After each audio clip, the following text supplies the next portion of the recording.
छोटू आरती खाती जनवा गवाई गइले। छोटू आरती खाती जनवा गवाई गइले। हाय फ्रेंड्स, संगीत ज्ञान चैनल में आप सबका स्वागत है।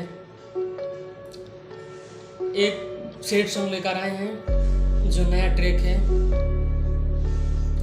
आरती और छोटू के बीच जो मैटर चल रहा है इसी मैटर से रिलेटेड है, तो प्लीज दोस्तों वीडियो को स्किप मत करना। इसका मुखड़ा कैसे है?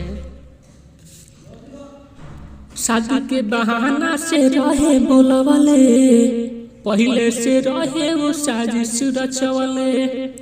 और शादी के बहाना से रहे बोलवले, भाभी रहे वो कर साजिश रचवले।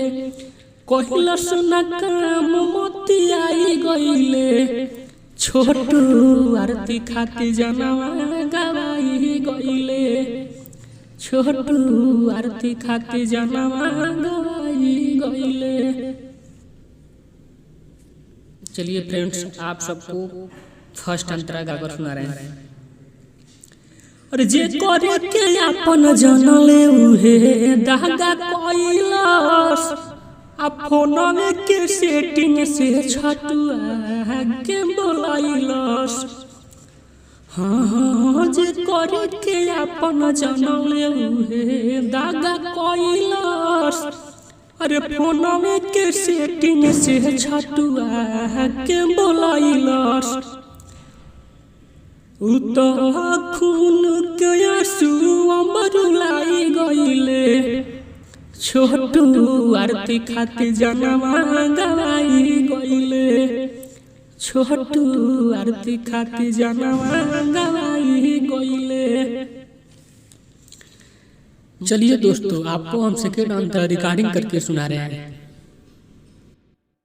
भैया निरंदरिया भैया पापा परिवार हो, दिहलस छोटू के बिजुलिया से मार हो।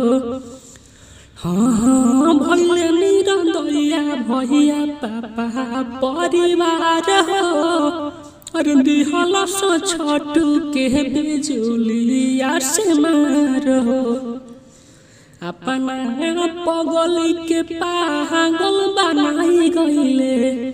छोटू आरती खाती जनवा गवाई गइले। छोटू आरती खाती जनवा गवाई गइले। ये फ्रेंड्स, सॉन्ग अगर अच्छा लगा तो मेरे चैनल को लाइक सब्सक्राइब करना ना भूलें। तब तक के लिए अगले वीडियो में मिलते हैं। जय हिंद, वंदे मातरम।